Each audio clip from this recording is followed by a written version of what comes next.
Vamos entonces a la palabra del Señor en el libro de Josué. Quiero ir al capítulo 7 de Josué. Y estaba pensando en este camino a través del cual el Señor nos ha llevado en términos de la meditación de la palabra estos últimos domingos, comenzando con el 31 de diciembre. Y a manera de resumen, quiero que tengan el hilo de los diferentes temas que hemos estado tratando en estos días, para que ustedes vean la conexión con lo que hoy voy a enfocar. Porque unas semanas atrás tuvimos ese primer mensaje que, de nuevo, como yo les decía, no era buscado, no era planificado. El Señor puso simplemente ese pensamiento en mi mente porque nunca antes habéis pasado por este camino, o jamás habéis pasado por este camino. Y de ahí salió esa meditación acerca de que el Señor nos llevaba a otra zona, otra tierra, otra dimensión más bien, que estaba a punto de abrirse delante de nosotros. Y es un camino, una zona, una dimensión donde nunca antes hemos estado. Yo no sé exactamente qué eso quiere decir, pero que claro es que es algo nuevo, es algo diferente, es algo no familiar. Una tierra, como le dijo a Abraham, vete a una tierra que yo te he de enseñar. Y el Señor me detuvo en esa idea de un camino, una dimensión nueva, inusitada, donde Dios nos llevaba, y que debemos tener esa expectativa de algo nuevo que se desencadena, que se desata, una unción diferente, una entrada más hondo en el llamado que Dios ha tenido para nosotros como iglesia.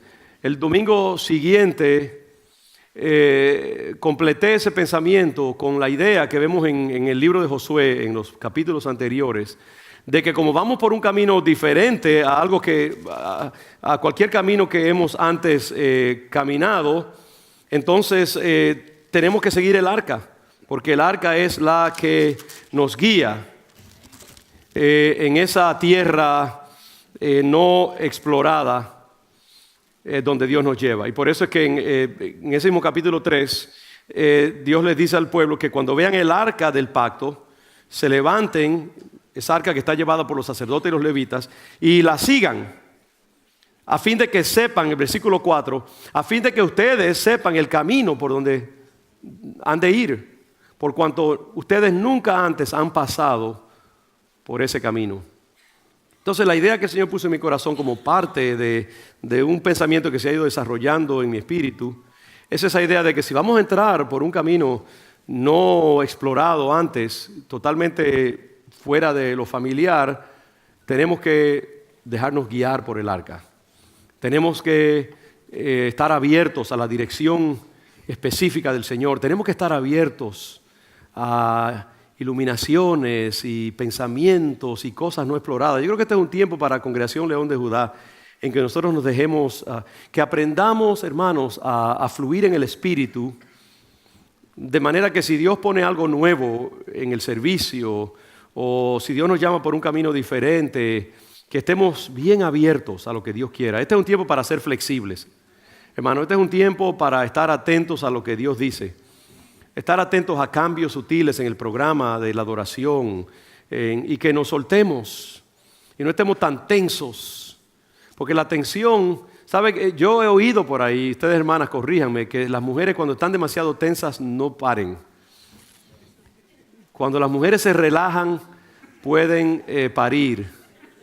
Y yo he oído de mujeres, hemos conocido, recuerdo por ejemplo en Maine, una familia que ya le habían dicho que no podía dar a luz. Estuvieron años queriendo estar ella a luz, no podían concebir. Y entonces decidieron finalmente, ya desesperanzados, adoptar una niña asiática, de hecho. Y después que ella adoptó a esa niña, comenzó a parir, y yo creo que tenía como 2 más o 3 después. ¿Por qué? Porque se relajó. Y parece que sí, que los médicos dicen que cuando una mujer está muy ansiosa y muy tensa para dar a luz, paradójicamente, mientras más se afana, menos pare. Pero cuando se relaja, ella habrá dicho, bueno, ya tengo mi hija, qué bueno. Y entonces vino la bendición. Y yo he oído, yo veo muchos de ustedes asintiendo como que estoy hablando de algo que no me estoy inventando esto, ¿no? Y yo creo que muchas veces para dar a luz la presencia de Dios, los dones de Dios, la bendición de Dios en una congregación, hay que relajarse. Mientras más tenso estamos acerca del programa y más tenso acerca de que todo quede perfectamente bien, más control queremos ejercer, a veces menos bendición hay. Y no es que seamos desorganizados, no es que seamos indisciplinados. Es que yo creo que si somos un pueblo que se deja guiar por el Espíritu, entonces tenemos que esperar que el Espíritu nos va a dirigir, amén. Y tenemos que relajarnos. Como por ejemplo esta mañana aquí, de momento yo estaba aquí pensando, porque esta mañana fue Gregory que dirigió la Santa Cena. Estamos, lo hacemos antes de los anuncios, después de los anuncios, que esto, que lo otro. Y mire qué fácil se resuelven las cosas porque es en el Espíritu y es de bendición. De nuevo, no es que vamos a ser desordenados. Yo creo en el orden, creo en planificar, pero también he aprendido a través de los años que hay que dejarse guiar por el Señor. Así que este es el primer mensaje, el primer sermón del día. Pero lo que quería decirles es de nuevo, cuando un pueblo se está queriendo dejarse dirigir por el Espíritu Santo, entonces tiene que estar atento a dónde va el arca. Tiene que estar, si el arca va por aquí, si va por allí. ¿Cómo ve usted ese GPS cuando usted va a un sitio que no conoce? Usted siempre está mirando, ¿qué le está diciendo? La calle por donde va, hacia la derecha, a la izquierda, cuántas millas hay, cuántos pies antes de doblar, cuándo vino el último anuncio de que tiene que doblar y cuándo viene el próximo, ya cuando esté ahí en la esquina. Usted sabe a qué me refiero. Asimismo uno tiene que escuchar la voz de Dios. Y Dios quiere un pueblo que se deje dirigir por el Espíritu Santo. Un pueblo que ore, un pueblo que cada mañana se despierte diciendo, ok, Padre, ¿cuáles son las instrucciones para hoy? ¿Qué tú tienes para mí? No simplemente que vivamos ahí en automático. Bueno, ya yo oré hace 3 semanas, ya así que esa unción me tiene que llevar en adelante, ¿no? ¿Cuántas veces usted come? Ahí sí que no somos bien espirituales, ¿no? 3, 6 veces al día. Pero cuando llegue el tiempo de nutrirse espiritualmente, creemos que con 2 semanas que yo comiera atrás está bien, ¿no? Un pueblo dirigido por el Espíritu Santo es un pueblo que está atento a la voz de Dios y que se deja guiar por el arca de Dios, la presencia de Dios a cada momento de nuestras vidas. Por eso es que es un pueblo que, mientras más nosotros querramos ser dirigidos por Dios, más tendremos que depender de la oración, la lectura asidua de la palabra de Dios, nuestros oídos atentos al Señor, estar con la voz, con el oído atento, como ese lindo sermón que predicó el hermano Isaías, que de hecho está afuera porque está con el flu, y si nos está oyendo lo bendecimos, amén. Le enviamos una palabra de bendición y sanidad a nuestro hermano Isaías. Pero ese sermón que él predicó, cuando Elí le dice que acuéstate otra vez y está atento a la voz de Dios. Y cuando Él te hable, dile, aquí está el siervo del Señor. Estoy atento a lo que tú quieras decirme. Entonces, esa arca, el segundo sermón que yo prediqué fue acerca de eso, ¿no? Y yo creo que eso es importante para nosotros como iglesia. Estos son tiempos, hermanos, escuche esto, para que la congregación León de Judá esté atento a la voz de Dios, tiempos de silencio, tiempos de quietud, tiempos de espera en el Señor, y que nos acostemos pidiéndole al Señor, Padre, dame sueños espirituales, dame una visión de lo que tú quieres de mi vida, guíame en una forma pormenorizada, y conforme a lo que el pueblo de Dios espera, así será. Si usted espera a un Dios que le va a hablar, Dios le va a hablar. Si usted está atento a la voz de Dios, usted va a escuchar de parte de Dios y va a recibir instrucciones de parte del Señor. Entonces hablamos acerca del arca, que el pueblo tenía que estar mirándola, porque esa arca era quien los iba a guiar a través de esa tierra desconocida a la cual ellos iban ahora a entrar. Y esa es la segunda parte, la segunda pieza de la armadura que Dios me instruyó. Después de eso, meditamos en un tercer sermón, donde vimos que cuando entran a la tierra prometida, que tienen que acometer ese primer reto espiritual. Enfrente de ellos está la primer ciudad poderosísima que ellos tenían que derrotar para poder continuar su trayectoria y su entrada más hondo a la tierra prometida. Y ahí está Jericó, cerrada, bien cerrada, muros inmensos, un pueblo aguerrido, cerrado adentro, listo para aguantar todo el tiempo que sea. Y ellos tienen que penetrar allí y Dios les da una estrategia alocada. Y en vez de decirle, miren, tírense a atacar los muros y monten andamiajes y cosas para romper esos muros y entrar, etcétera, etcétera. Él les dice, lo único que yo quiero que ustedes hagan 6 días una vez alrededor de los muros. Cada día una vez, calladitos. Mientras los sacerdotes solamente se mueven y tocan el shofar. Al 7º día, 7 veces una vuelta en silencio, calladitos. Y cuando los sacerdotes toquen el shofar a la 7ª vuelta, ustedes gritan, y ese grito era un símbolo de alabanza, un símbolo de afirmación del poder de Dios. Nuestros movimientos corporales canalizan energía espiritual, los movimientos simbólicos de Dios, los amenes, los aleluyas, los levantamientos de manos, las posturas de pie, arrodillarse uno, venir al frente durante la adoración, declarar la gloria de Dios en un lugar. Nuestras acciones físicas, un pueblo pentecostal, un pueblo que fluye en el Espíritu, cree en el poder que tienen los movimientos físicos del cuerpo para canalizar el poder de Dios. Amén. Entonces Dios les dice, griten. Y cuando ustedes griten, los muros se van a derribar. Y entonces entren directo hacia adelante y hagan lo que tienen que hacer. Y entonces yo hablaba acerca de la importancia de uno creer en las estrategias de Dios y usar los procedimientos, contraintuitivos, los procedimientos que parecen locura, pero que vienen de Dios y por lo tanto, aunque parezcan raros, dan resultado. La idea de que tenemos que ser un pueblo con una mentalidad sobrenatural. Un pueblo que no tema de usar las herramientas que Dios ha puesto en nuestras manos. La oración, el clamor, actos simbólicos como ese acto de derramar aceite en creencia de que Dios tiene poder, el ayuno, la santidad, todas estas cosas que son parte de las herramientas de un pueblo que cree en el poder de Dios. Cuando estamos abatidos con un problema y los muros de nuestra vida están cerrados, bien cerrados, hay un hijo desorientado y como el hijo pródigo se ha ido y no hay recursos, un matrimonio cerrado, economía, salud, trabajo, situaciones de documentación, de inmigración, muros cerrados, bien cerrados. Tenemos que usar las herramientas del Espíritu. Tenemos que usar la armadura de Dios. Tenemos que usar las prescripciones que hay en la palabra de Dios. Nuestras armas no son carnales, dice el apóstol Pablo, sino que poderosas en Dios para la destrucción de fortalezas. No son las armas que usa el hombre normalmente. Y muchas veces Dios es quien nos da la estrategia y tenemos que seguir las estrategias de Dios. Y eso es bien importante, que si queremos derribar esos muros de Jericó, nosotros nos armemos de la forma de pensar de un hombre, una mujer llena del Espíritu Santo. Y de paso les digo que de ahí viene la importancia de uno conocer a fondo la palabra de Dios. ¿Por qué? Y esto se lo digo a muchos hermanos nuevos en la congregación, gente que ha conocido al Señor recientemente, gente que está apenas comenzando en los caminos de Dios, hermanos que necesitan ir más hondo en el territorio de la fe y del Espíritu. Gracias, hermana, gracias.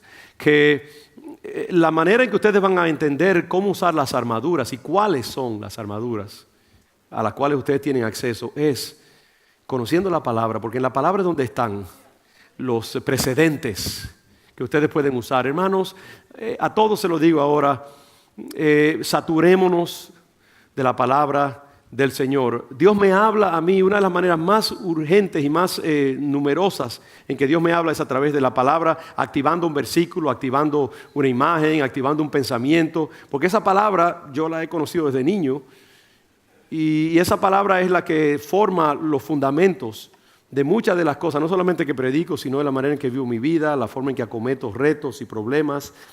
Y lo que pasa cuando usted lee la palabra, esa palabra va formateando su mente y va cambiando la forma en que usted piensa y resuelve los retos de la vida. Y entonces cuando hay situaciones en su vida que vienen, inmediatamente viene un precedente de la palabra del Señor, un versículo, un evento, un personaje, un tema, un capítulo, y eso se activa. Dios tiene entonces material para usar, para darle dirección a su vida. Muy importante eso. Entonces, Jericó nos enseña que al entrar en la tierra que Dios nos va a dar, al acometer los grandes eventos de la vida y los retos que nos esperan en esa búsqueda de nuestra herencia y de nuestra posesión, tenemos que usar las armas del Espíritu, no las armas de la razón, no las armas del sentido común, no las armas humanas que no tienen poder, sino las armas del Espíritu, las armas de la luz, que muchas veces son muy diferentes.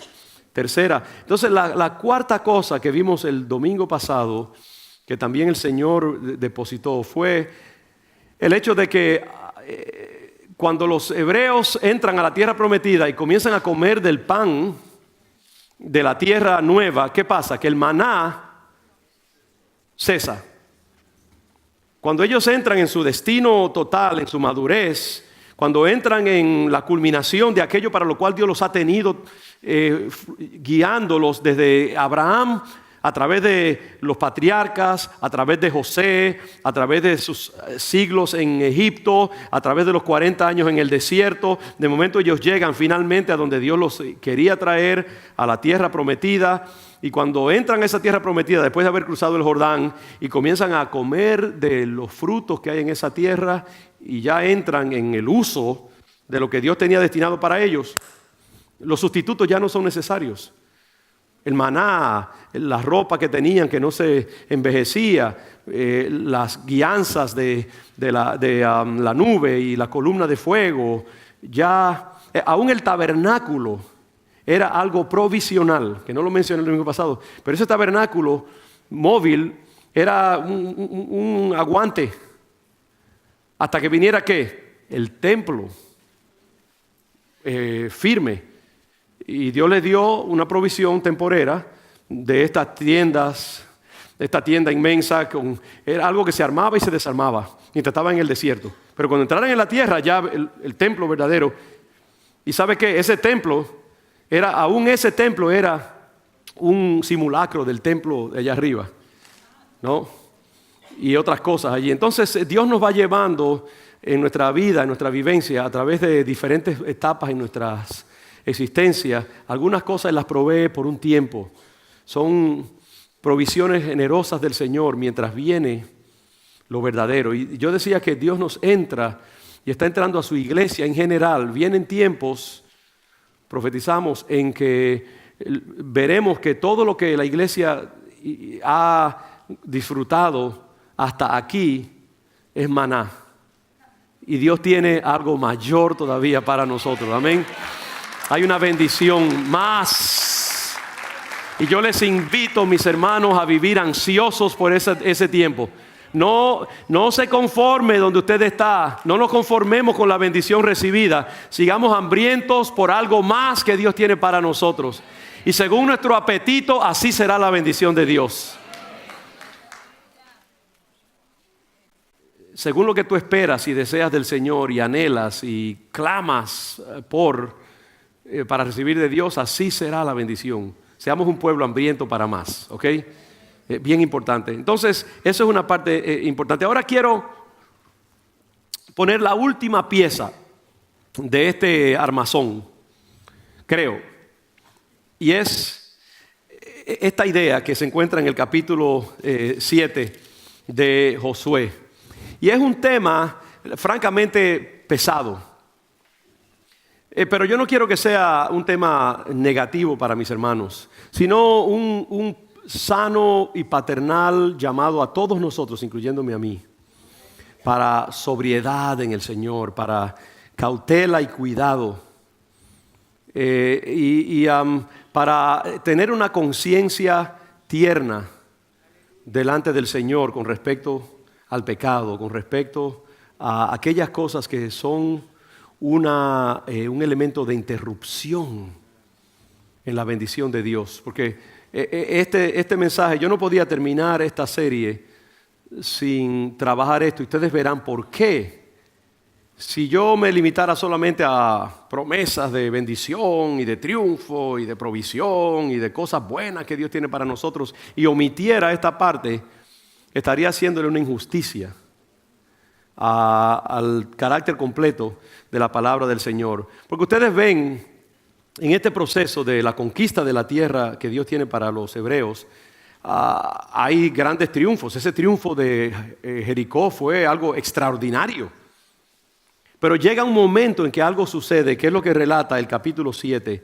Y por eso, y yo digo esto, hermano, por la siguiente razón, de que si nosotros vamos a entrar en un tiempo de conquista y de oposición al enemigo, de arrebatarle almas al enemigo en una forma extraordinaria, tenemos que esperar que va a haber un contraataque. Y entonces tenemos que asegurarnos de que nuestra arca en el sentido del arca de Noé esté calafateada. ¿Sabe lo que es calafateada? Que esté cubierta por todas partes para que no se meta el agua. Esa idea de que Noé, cuando hizo el arca, la embadurnó de algo impregnable, porque esa arca iba a estar en el agua muchísimo tiempo, y si dejaba que el agua se metiera, toda esa armazón, todo ese trabajo era para nada.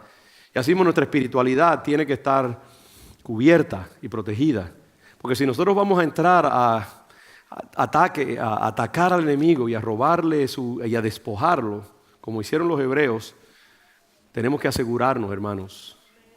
Y yo creo que un mensaje conlleva el otro. En el capítulo 7, no lo voy a leer, usted puede leerlo. Si puede poner el capítulo 7 arriba en la proyección, vayan poniéndolo allí simplemente. Y sus Biblias, ustedes las tienen allí, ustedes pueden seguir. ¿Qué pasa? Dios les da una gran victoria a los israelitas. Vencen a Jericó. Algo poderoso, una nación increíblemente fuerte y aguerrida se desploma ante la provisión de Dios a favor de los hebreos. Y entonces, terminada esa tarea, la destrucción de Jericó, Dios les dice: entren, destruyan todo lo que hay en esa ciudad, que no se lleven nada para sus casas, porque todo lo que está ahí adentro es maldito, es anatema. En otras palabras, la palabra anatema, algunos de ustedes la han oído y a veces no sabemos exactamente. La palabra anatema, herén en hebreo, es una palabra bien compleja porque se refiere a dos cosas. Uno es todo aquello que es consagrado al Señor para su servicio. A veces pensamos que es solamente negativo, porque en el Nuevo Testamento se usa en una forma negativa casi siempre. Pero la idea en el Antiguo Testamento es dos cosas. Número uno, algo que es consagrado para el Señor y para el servicio del Señor. Por ejemplo, los utensilios del templo podían ser anatema en el sentido del Antiguo Testamento. Es decir, estaban consagrados exclusivamente para el uso de la adoración. Pero el segundo uso de esa palabra es algo que es separado y consagrado para la destrucción. Y también en un sentido como para Dios. Es algo que Dios se reserva para sí mismo y que Él dice: separen esto para ser destruido y para ser aniquilado.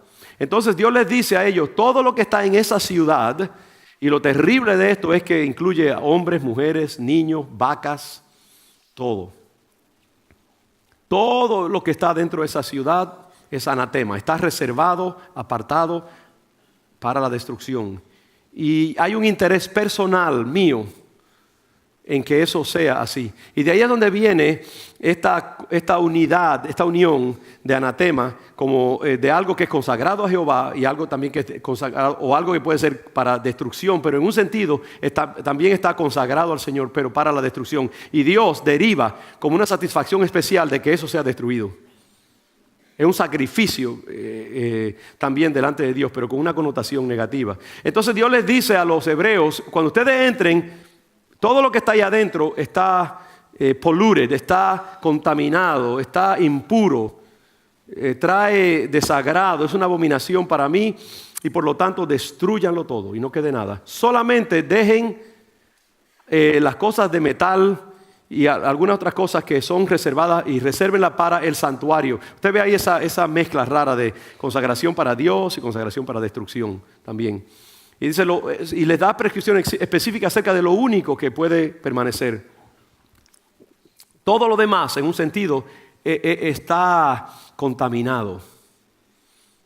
Entonces pasa el tiempo, ellos destruyen a Jericó y entonces se encuentran con una segunda ciudad que se llama Ai. Un nombre muy, muy apropiado porque ellos dijeron Ai después que se metieron allá adentro.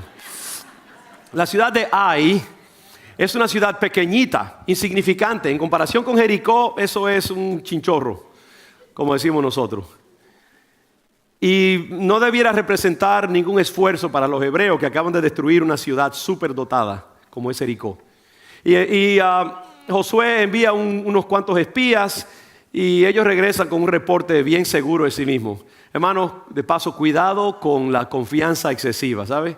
Cuando Dios te bendice y Dios te prospera, ten cuidado. Es cuando más debes ejercer humildad y sencillez de corazón delante de Dios y pedirle a Dios que tenga misericordia de tu vida. La sobreconfianza, el descuido, cuando vienen las bendiciones, es uno de los peligros más grandes. Yo he visto tanta gente prosperar en los caminos de Dios cuando entran y se consagran al Señor y entonces como que se crecen y creen que son mejores o que saben más que aún los pastores o lo que sea, y uno ve el decaimiento. Hay que tener mucho cuidado. La humildad es la protección más grande sobre nosotros. Los hebreos van a esta ciudad, los espías les dicen a Josué: mira, Josué, no inquietes al pueblo, mándate ahí a 2,000 o 3,000 soldados y eso en 2 horas nos lo vamos a comer pan con mantequilla. Así que no te apuren, quédense los demás allá oyendo la radio o lo que sea. ¿Y qué pasa? Cuando llegan a Ai, le sucede el Ai. Los moradores de la ciudad los contraatacan, matan a 36 judíos y todo el mundo sale corriendo: patita, ¿para qué te tengo? Y entonces Josué entra en pánico y dice: Señor, y se va a algún lugar y clama delante de Dios: Señor, tú nos has traído a esta ciudad, a esta nación, a esta tierra para destruirnos. Tú nos has prometido y ahora mira lo que nos sucede, echándole la culpa a Dios. Y el Señor le dice: hey, ¿por qué estás gritando de esa manera? Ponte de pie, te voy a decir lo que está pasando.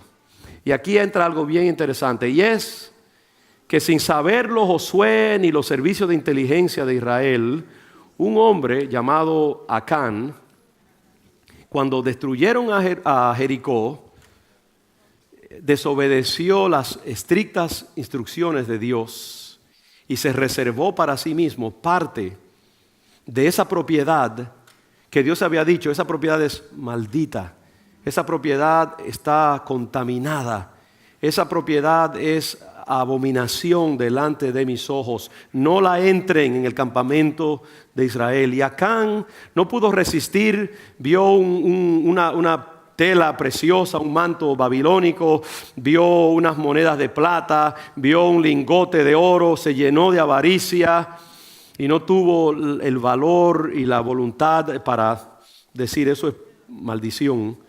Y lo cogió y se lo llevó calladamente, pensaba que nadie lo había visto, lo metió debajo de su tienda, lo enterró, me imagino que puso una silla, una mesa encima y pensó, out of sight, out of mind, si no lo veo, no está ahí. Y lo reservó ahí en el banco para un día sacarlo de nuevo, ¿no? Lo que él no sabía es que Dios estaba mirando lo que él había hecho. Y eso es algo, hermanos, que nos debe dar terror a todos nosotros, ¿no? De que Dios está siempre observando nuestras acciones. Y ese acto de traer el anatema dentro del territorio del Señor trae maldición a todo el pueblo. Y es interesante que cuando el Señor le habla a Josué, mire cómo le dice en el versículo 11: Israel ha pecado. No es Acán, un hombre insignificante y miembro de la tribu de Israel, pero mínimo, su familia. Pero no es el hombre ni es el individuo lo que ha contaminado, es el acto, es el objeto, es la maldición que Dios ha declarado: eso no debe entrar en mi pueblo. Y entonces dice: Israel ha pecado, han quebrantado mi pacto que yo les mandé, han tomado del anatema y hasta han hurtado, han mentido y aún lo han guardado entre sus enseres.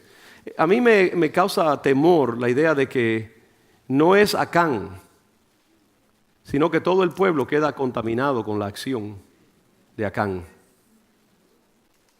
Y entonces dice, por esto los hijos de Israel no podrán hacer frente a sus enemigos, sino que delante de sus enemigos volverán la espalda, por cuanto han venido a ser anatema. En otras palabras, lo que Acán hace al entrar este objeto que Dios aborrece y que está contaminado espiritualmente y que ha sido dedicado para la destrucción y que está como íntegramente asociado con la santidad de Dios, con su carácter, porque estas naciones han sido echadas de la tierra y consignadas a la destrucción total por su absoluta perversión. Durante siglos Dios les había dado oportunidad para que se arrepintieran. Y Dios dice en la Biblia en un pasaje que había esperado hasta que la copa de su ira fuera colmada con estas naciones. Porque Dios es un Dios misteriosamente generoso. Y cuando llegó el punto ya en que Él se sintió, Dios, fíjese esto, se sintió con el derecho, en un sentido, de exterminarlas y de expulsarlas de la tierra, solamente en ese momento fue que Él permitió que vinieran los hebreos e hizo la decisión de expulsarlos y darle esa tierra a el pueblo de Dios. Y entonces esta gente con su idolatría, su adoración a los demonios, sus perversiones sexuales, su persistente pecar delante de Dios, su ofender a Dios continuamente, habían venido a ser abominación delante del Señor. Y todo lo que ellos poseían era abominable delante de los ojos de Dios. Y Dios le dijo a Israel entonces, si ustedes quieren verdaderamente tener éxito en su empresa, tienen que disasociarse completamente de ese pasado. Borrón y cuenta nueva. Tienen que sacar toda esa inmundicia. Acán, al no hacer eso, yo digo, es como él trajo a Israel una bomba biológica. Es como que toda plaga en el mundo siempre se puede trazar a una persona, a un animal contaminado o lo que sea, y de ahí se va esparciendo por contagio y por asociación y se va multiplicando y sus raíces se van extendiendo a través del mundo a veces. Hay plagas que se extienden a través de todo el mundo y han destruido millones de personas. Acá en un sentido entra un objeto totalmente contaminado al corazón de Israel y ahí se corta la bendición. Entonces cuando los hebreos, sin saber lo que está pasando, entran a esta guerra contra este grupito insignificante, yo creo que se dan cuenta de algo y quizás Dios permite eso para que ellos entiendan que no son ellos los que están llevando a cabo la victoria, que es Dios. Porque si no pueden contra un pueblito chiquitito como ese, definitivamente lo que pasó en Jericó era Dios que lo hizo.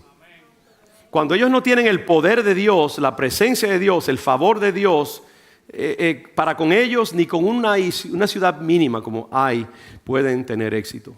Y entonces Dios le dice a Josué, este es el problema. Y por eso, hermanos, es que esto nos llama a nosotros, a mí y a cada uno de ustedes. En este tiempo en que nosotros estamos anhelando y deseando y visualizando cosas grandes que Dios va a hacer en medio de nosotros, tenemos que entender algo, y es que esto que pasa aquí en Josué se da en el contexto de guerra espiritual. Se da en el contexto de espíritus que tienen que ser desalojados y que van a buscar cualquier excusa y cualquier rendija para traer acusación delante del pueblo de Dios y para reducir nuestra efectividad en la lucha espiritual. Hace tiempo, ustedes recordarán, yo les hablé de una serpiente que yo vi. Y yo sé que eso les habrá causado un poquito de intriga a muchos de ustedes. Y esa serpiente estaba en el basement de nuestra casa. Porque yo sé que yo he estado, mi familia, nosotros hemos estado en guerra espiritual. Y hay poderes espirituales. Yo no se asuste mucho, ¿sabe, hermano? Yo veo eso como algo muy natural. En el sentido de que Satanás busca cómo destruir a los siervos de Dios. Y a veces hay luchas espirituales que se dan para impedir que la gente y las congregaciones con las cuales Dios tiene grandes propósitos no entren en su destino y en su herencia. Entonces yo he sabido a través de muchos años que hay una guerra espiritual en los aires con respecto al llamado de Dios para esta iglesia y para mi vida, y que estas cosas son muy poderosas y que nosotros estamos en guerra espiritual y que esos poderes entonces van a buscar formas de contraatacar, de debilitarnos y de llevarnos a impedir que el destino de Dios se cumpla en nuestras vidas. Y yo veía en esa serpiente que yo me iba acercando a la cabeza de ella, pero ella estaba dormida, tranquila, simplemente ejerciendo influencia y haciendo el trabajo que ella hace. Pero yo sabía que me iba acercando a su cabeza y que Dios tenía ya claramente determinado el momento de cortarle la cabeza y destruirla completamente. Una serpiente verde, musculosa, densa, como yo diría, mirándolo así en mi mente como la vi en el sueño, un diámetro como de 18 pulgadas de grueso, y era llena de músculos que para cortarle el cuerpo con una espada o algo, era como un tronco de árbol, más bien.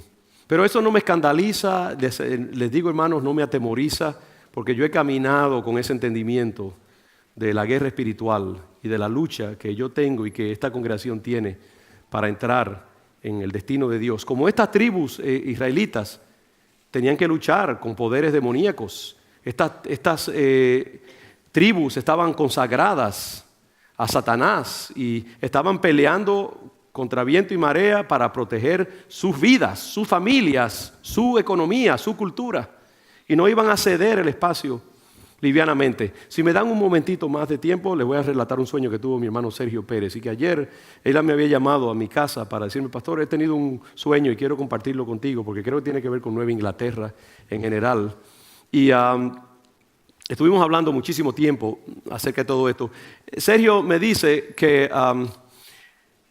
él estaba con unos hermanos, unos pastores que conocemos nosotros también, y salieron del carro donde estaban, cerca del lugar donde ellos tienen su iglesia. Antes tenían allí sus oficinas principales, y él dice que, estoy acortando, cuando él salió del carro, él salió primero y puso el pie sobre la tierra, se dio cuenta que no estaba pisando tierra, sino que estaba pisando el cuero de una serpiente que acababa de mudar su piel.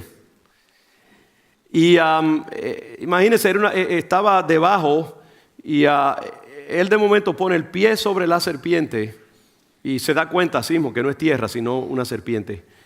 Y entonces dice que él no tuvo miedo,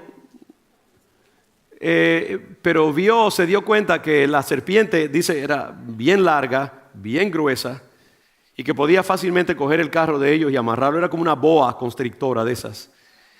Y él dice que él se dio cuenta que en la maleza que estaba delante de él, así más adelante, la serpiente lo estaba mirando y estaba consciente de él, lo estaba observando. Porque es lo que pasa, ustedes ven, Satanás cuando se mueve, muchas veces hay contaminaciones en las ciudades, hay contaminaciones en las regiones, hay contaminaciones en nuestras vidas. El diablo no tiene que estar tirándote piedras, ni tirándote dardos, ni lanzas. Él está contento en simplemente contaminar y contagiar tu vida. Cuando yo vi hace años tuve ese sueño de arañas venenosas, que son simplemente expresiones simbólicas del mal, sobre la ciudad de Boston, como el tamaño de aviones. Ellas estaban tranquilitas, simplemente se posaron como una nube sobre los rascacielos de la ciudad. Ellos no estaban haciendo nada, no estaban tirando nada, no, simplemente se posaron como una nube de influencia sobre la ciudad de Boston. Y todo lo que ellas hacían era simplemente, al estar allí, era contaminar, contagiar.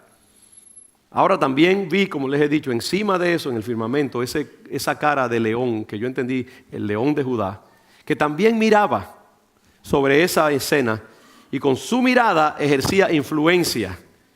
Y yo le dije a ese león 3 veces: tú eres el Señor, tú eres el Señor, tú eres el Señor, oponiendo la influencia de esas presencias demoníacas, oponiendo a esa influencia, la influencia de Dios, del Espíritu Santo. Porque en el mundo de los espíritus no hay que estar forcejeando tanto. Los espíritus simplemente ejercen su autoridad que tienen. Entonces, yo sé y a través de los años he entendido, hay una lucha. Y esa lucha también la tiene usted. Yo quizás la tengo de una manera diferente. Congregación León de Judá la tiene de una manera diferente. Pero en tu vida también hay poderes, hay luchas espirituales, hay tribus, por así decirlo, demoníacas en el espíritu, que quieren impedir tu entrada en la bendición que Dios tiene para ti, para tu vida. Dios tiene futuro para ti, Dios tiene futuro para tu familia, para tu matrimonio, para tu salud, para tus finanzas, para tus hijos, tus generaciones. Y hay poderes que van a tratar de impedir que tú entres en la bendición que Dios tiene, el destino que Dios tiene para ti. Y tú vas a tener que saquear a esos poderes. El diablo no va a permitir que la bendición venga a tu vida a menos que no sea a través de una lucha espiritual. Un forcejeo. El diablo no va a permitir que la iglesia de Jesucristo salga de Egipto y entre a adorar a Dios como los hebreos fuera de Egipto, a menos que no sea a través de una lucha como hubo con las 10 plagas. Porque es que esos son símbolos de lo que es en el mundo espiritual. Toda gran victoria, todo gran éxito, toda gran hazaña en el mundo del espíritu tiene que estar precedida por una gran conflagración, una gran lucha, un gran conflicto para que Dios sea glorificado. Y muchos de nosotros estamos en esa lucha. Dios quiere que tú rompas las ataduras que están en tu vida, que generaciones de disfuncionalismo en tu vida, de pobreza, locura, incesto, alcoholismo, adicción a drogas, divorcio, ignorancia, conflictos familiares, divisiones, todo eso sea vencido, pero hay un enemigo que está a la puerta queriendo impedir. Nosotros siempre estamos en guerra espiritual, hermanos. Yo creo que parte de este sermón, lo que yo quiero es quitarnos la venda de los ojos, quitarnos la inocencia. Porque yo creo que muchos de nosotros vivimos la vida espiritual como conejitos en una selva sin saber que hay fieras que quieren devorarnos. Y entonces vamos por allí saltando por la selva, contentitos, y no sabemos que hay una serpiente allí esperando, lista para agarrarte y destruirte. Y no es que vivamos en paranoia, hermanos. Dios no quiere que vivamos con miedo, pero Dios quiere que vivamos alertas. Hay una diferencia entre vivir con paranoia y miedo y vivir en alerta, ¿sí o no? ¿No dice la palabra del Señor: sed sobrios y velad, porque vuestro adversario el diablo, como león rugiente, anda alrededor buscando a quien devorar? Eso está en el Nuevo Testamento, no en el Viejo. Porque a veces pensamos que ya en el Nuevo no tenemos que preocuparnos de esas cosas. Y el apóstol Pablo también dice, porque nuestra lucha no es contra sangre y carne. En otras palabras, la naturaleza de la lucha del creyente, del diario vivir del creyente, el drama que tú y yo vivimos, nuestra lucha no es contra sangre y carne. En otras palabras, no es contra la sociedad, no es contra la cultura, no es contra los problemas emocionales que tenemos, no es contra nuestro papá que abusó de mí, o no es contra el pecado que yo cometí, que ahora me asedia y me mantiene atado, no es contra la enfermedad, no es contra mi falta de documentos de inmigración, no es contra esta cultura opresiva que me roba mi dinero. No es contra sangre y carne, sino contra ¿qué? Contra principados y potestades, dice la palabra. Contra huestes de maldad en los lugares celestiales. Nosotros tenemos que entender que paralelo a este mundo de tiempo y espacio que nosotros habitamos, también estamos dentro de otro mundo espiritual. Otro mundo tremendamente serio. Otro mundo donde los riesgos son mayores de lo que nosotros podemos pensar. Donde hay poderes jurados en contra de nuestro bienestar, nuestro progreso, nuestra bendición, nuestra salud, el progreso de nuestra familia. Y nosotros tenemos que estar conscientes de eso y caminar sobriamente. Caminar cuidadosamente. No dar nada por sentado. Mantener cuentas cortas con Dios. Si ofendemos al Señor, ¿qué tenemos que hacer? Ir inmediatamente y arreglar cuentas con el Señor, denunciarnos a nosotros mismos. Poner cuerdas de seguridad alrededor de nosotros. Pedirle al Señor, como dice David, examíname, oh Dios, y conoce mi corazón. Pruébame y conoce mis pensamientos. Y ve si hay en mí camino de perversidad y guíame por el camino eterno. ¿Por qué decía eso David en el Salmo 51? Él acababa de pecar terriblemente. Y Dios lo había denunciado y castigado terriblemente. Y David dice, Señor, yo no quiero que eso vuelva a pasar. Crea en mí, oh Dios, un corazón limpio. Renueva un espíritu recto dentro de mí. No me eches de delante de ti. No quites de mí tu Santo Espíritu. Hermano, el llamado de esta palabra tan fuerte para todos nosotros es que, hermano, los tiempos de la niñez se están acabando para esta iglesia. Las travesuras de la adolescencia ya están acabándose. Y al entrar nosotros en la madurez de la tierra prometida, las promesas son grandes, pero también el precio de la desobediencia es igualmente grande. Y el Espíritu de Dios le está diciendo al más nuevo de esta iglesia, comenzando conmigo la cabeza y yéndose a todos nosotros, hermanos, que examinemos nuestros caminos y que caminemos sobriamente delante de Dios, porque tenemos un enemigo que no perdonará cualquier exceso, cualquier escapada que nosotros querramos hacer. Y es un llamado de parte del Señor. Jesucristo ha dicho en su palabra, el que quiera saquear la casa de un hombre poderoso, primero tiene que atarlo para después saquearlo. Y mucha de la iglesia ha querido entrar en la casa del diablo, donde están estas almas aquí en esta ciudad. Por ejemplo, este es un Jericó. Boston es Jericó. Sus muros son muros de intelectualismo, muros de cultura, muros de tecnología, muros de elegancia intelectual, muros compuestos de grandes universidades, grandes centros médicos, mucha historia elegante, muros de gran cultura, sinfonías de calidad mundial, museos de calidad mundial, una Atenas, una de las naciones más desarrolladas de la tierra, ciudad de influencia, y sus muros están cerrados, bien cerrados, y uno se pregunta, ¿cómo vamos a penetrar esta impenetrable muralla de una ciudad como esta? ¿Cómo vamos a saquear a los que están adentro? Tenemos que recibir una estrategia de parte de Dios, tenemos que recibir revelación de parte del Señor y tenemos que atar a ese hombre fuerte, porque ese hombre fuerte va a contraatacar. La imagen y Sergio me consultó y me compartió esto y coincide con todo lo que yo les he estado diciendo. Chuck Pierce, este profeta del Señor que vino aquí hace poco, hablaba de una serpiente inmensa que está parada a las puertas de esta gran ciudad de influencia que es Boston, y que esa serpiente tiene que ser vencida. Miguel, el arcángel, tiene que venir y guerrear contra esos poderes para que el destino del pueblo de Dios pueda ser liberado. Porque hay zonas de influencia que esas puertas por donde entrará el Rey de Gloria están ahora mismo atadas e impedidas por esos poderes sobrenaturales.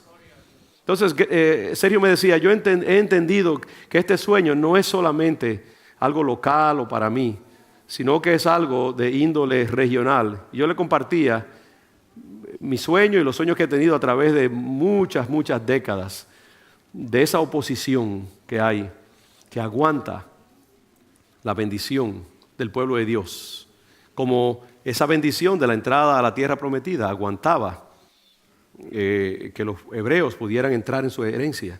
Y esa bendición, hermanos, que Dios tiene para tu vida, yo ahora mismo individualizo y personalizo esta palabra para cada uno de ustedes que están aquí, para mí también. Y te pido en el nombre del Señor que hagas un sano estudio, no en una forma compulsiva y temerosa, porque esto no es para llenarte de miedo, esto es para liberarte más bien, porque tenemos un Dios tan misericordioso y bondadoso que la palabra dice que si confesamos nuestros pecados, Él es fiel para perdonarlos.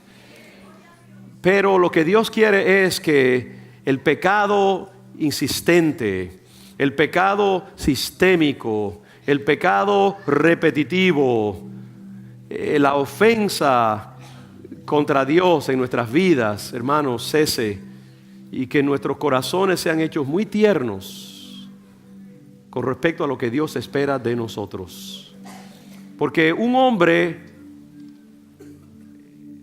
pudo frenar la bendición de Dios para toda una nación, porque violó la voluntad de Dios específicamente invertida en que ese anatema no entrara a su pueblo. Y hay muchas cosas en nuestra vida que impide que la bendición de Dios entre. Y nosotros nos preguntamos, ¿por qué es que mi vida como que no doy pie con bola? Siempre estoy clamando y levanto estructuras de bendición y se me caen. Y no prospero espiritualmente. Estoy batallando con las mismas cosas todo el tiempo. Y hermanos, muchas veces porque hay un anatema enterrado. Pero de nuevo, amados hermanos, la bendición es esta, que es tan fácil uno sacar eso y entregárselo al Señor. Confesamos nuestros pecados, pedimos al Espíritu Santo que nos examine, tomamos un tiempo de reflexión, hacemos un voto de pureza delante de Dios o de honestidad. El hombre de negocios que está engañando dice: ya, Padre, confieso, voy a ordenar mi vida. La persona que está poniendo un amor por encima de Dios dice: no, Padre, yo voy a seguir tus mandamientos, voy a ordenar mi vida. La persona que está tan metida y tan invertida en su carrera, seguir adelante, y descuida los asuntos de Dios, dice: Padre, yo me voy a consagrar, te voy a poner a ti primero en mi vida. La persona descuidada en las cosas del Evangelio dice: Señor, yo voy a tomar más en serio mi consagración a ti. Lo que Dios quiere, hermanos, es que nosotros miremos debajo de nuestra tienda y que nos preguntemos: ¿cómo estoy yo influenciando mi propia vida y la vida de los seres que yo amo en mi posición de autoridad o de influencia? ¿Y cómo puedo yo corregir esto en mi vida? Y que hagamos un sano análisis, porque lo que yo veo aquí es esto, simplemente que por eso está puesto esto aquí, porque si nosotros nos estamos avecinando a un tiempo sin precedentes, tenemos que sellar esa parte.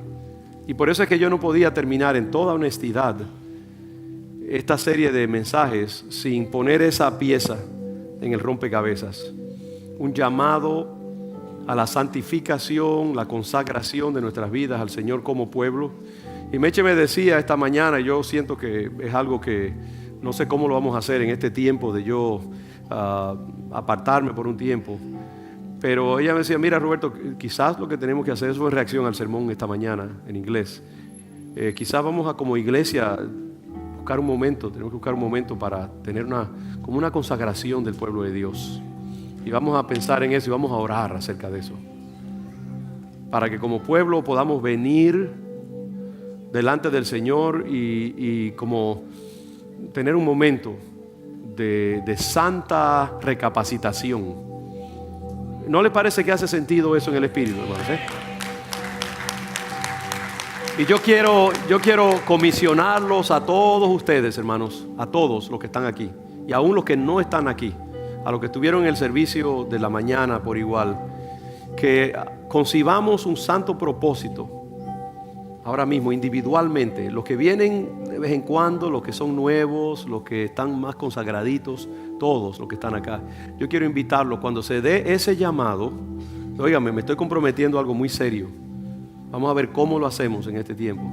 Cuando usted oiga ese llamado, usted se comprometa a venir y llenemos esta casa y tengamos una santa convocación de reconocimiento delante de Dios.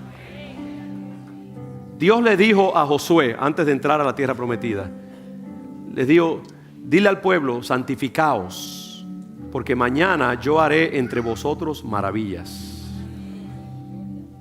La santificación precedía a las maravillas, y por eso fue que Dios los llamó a circuncidarse, porque no se habían circuncidado, no habían arreglado esas cuentas con el Señor. En un sentido eran impuros todavía. Y entonces Dios los llamó: circuncídense, arreglen cuentas conmigo, celebren la Pascua por primera vez en 40 años, y entonces pueden entrar a la tierra prometida y entrar en el destino que yo les tengo para ustedes. Porque yo sé que como iglesia, con el uso, tenemos 30 y pico de años, 35 años como iglesia. ¿Cuántas cosas hemos hecho para ofender al Señor en ese tiempo? Hemos hecho cosas hermosas, preciosas, y gloria a Dios, y estamos libres en el Señor. Esto no es para que nos echemos tierra en la cabeza y salgamos de aquí todos deprimidos. Dios nos ha usado en grandes maneras, Dios nos ha bendecido en grandes maneras, Dios nos ha prosperado y nos ha permitido ser de gran influencia y avance para el reino de Dios. Pero con todo uso hay sudor. Toda máquina que trabaja produce desechos y produce impurezas, y tienen que ajustarse de las tuercas, y tiene que haber una limpieza del sistema y todas esas cosas. Y yo creo que en este tiempo ya de 30 y pico de años de trabajo como iglesia, y de sufrimientos, padecimientos, victorias y caídas, debe haber un tiempo como de recapacitación delante de Dios, y que vengamos delante del Señor y digamos: Padre, te damos gracias por todas las cosas bellas que tú has hecho en nuestra vida, pero también queremos admitir que te hemos fallado y te hemos ofendido, y queremos arreglar cuentas contigo y ponernos de nuevo delante de tu presencia y recibir fresca unción para el futuro. Amén. Y venimos aquí, y yo necesito que nosotros celebremos, hermanos, una Pascua delante de Dios. Que preparemos nuestros corazones y nuestra vida como congregación para lo que llamaremos una santa convocación. Un tiempo de humillarnos delante de Dios y de pedir perdón porque lo hemos ofendido, y de buscar su rostro. Y decir: Señor, aquí estamos, queremos ser usados por ti, queremos hacer cosas grandes, queremos hacer hazañas, queremos que miles de vidas se conviertan, y necesitamos que tú eches tu aceite y tu agua santa sobre nosotros, y que podamos entrar libres para servirte como tú quieres. Porque Dios quiere ambas cosas, quiere buenos deseos, buenas intenciones, pero quiere también santidad de nosotros. Y por eso fue que Él le dijo a Josué: mira, ve, determina dónde está. Dios sabía dónde estaba el anatema. Él los pone a través de un proceso, y llegan hasta Acán. Y Acán confiesa, dice: sí, yo he pecado contra Dios, yo hice esto, hice lo otro, y terribles cosas pasan. Gracias a Dios que estamos en la gracia del Señor, porque Acán no tuvo ese privilegio y fue destruido él y toda su familia. No me pregunte cómo eso se justifica. Dios lo hizo, Dios lo dictó, pero hasta que eso no fue, ese tumor esencial no fue extraído, Israel no pudo gozar de la defensa y la bendición y el poder, la dotación de Dios. Entonces, hermanos, ahora mismo donde usted está, si quiere bajar su cabeza o si quiere ponerse de pie, quizás tú no has entregado tu vida al Señor Jesucristo todavía, pues yo te animo ahora mismo: no te juegues con el Señor. Tenemos un Dios que es puro amor, pero también es fuego consumidor, y Él quiere un pueblo que se pueda presentar ante su presencia en una forma apropiada, y que maneje su arca conforme a las instrucciones que Él da. Entonces, mis hermanos, yo les invito ahora mismo a concebir en su corazón un santo propósito de entrega al Señor y de humillación delante de Dios. Si usted no ha recibido a Cristo como su Señor y quiere hacerlo desde allá, o yo le invito a venir aquí adelante si no lo ha hecho. Si usted quiere reconsagrar su vida, este es un momento de sana entrega al Señor. El pueblo de Dios está delante de Dios. Tenemos la radiografía divina pasando a través de este lugar, y Dios nos está hablando y nos está llamando a una santa consagración de nuestras vidas como iglesia. Humillémonos delante del Señor y hagamos ese santo propósito de caminar en la manera en que Dios quiere que caminemos. Los tiempos de la adolescencia han pasado y vienen los tiempos de la madurez y de la responsabilidad delante del Señor. Dios nos dice: no más leche. Él quiere carne, Él quiere alimento sólido para nuestras vidas. En el nombre de Jesús, Padre, confesamos nuestras fallas delante de ti. Confesamos nuestros pecados delante de ti, Señor. Vamos, si me permiten, yo voy a imponerme sobre nuestros hermanos. Porque hay un coro que dice: enséñame tu camino, Señor. Y yo quiero que cantemos ese coro en una petición, una oración delante de Dios. Porque esta mañana cantamos un coro que estaba muy bonito, pero no respondía al tema de este sermón. Lo que estamos pidiendo al Señor es que escudriñe nuestros corazones y nos redarguya, nos purifique, humillarnos delante del Señor, como yo estoy haciendo ahora mismo delante de ustedes, presentando mi petición delante de Dios, para que Él haga su obra en mi vida. Queremos ofrecerle al Señor una congregación limpia, pura, delante de Él. Nunca seremos perfectos, pero sí podemos ser tiernos en nuestro deseo de santidad.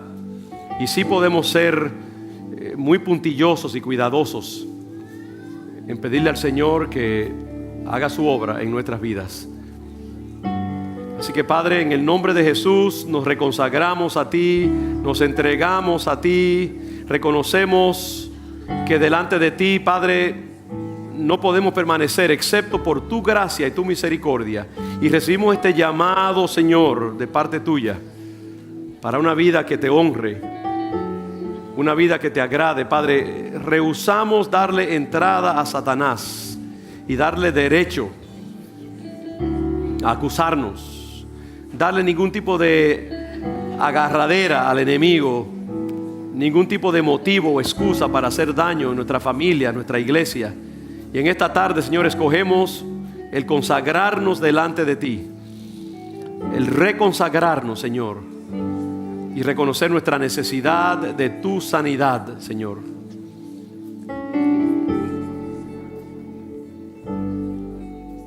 Trata con nosotros y llévanos a ese lugar, Señor, donde tú nos quieres llevar. Purifícanos, y si hay algo en nosotros que no está de acuerdo con tu voluntad, Señor, extírpalo de nosotros y reconfigúranos según tu deseo y tus requisitos. En el nombre de Jesús. En el nombre de Jesús. Amén y amén.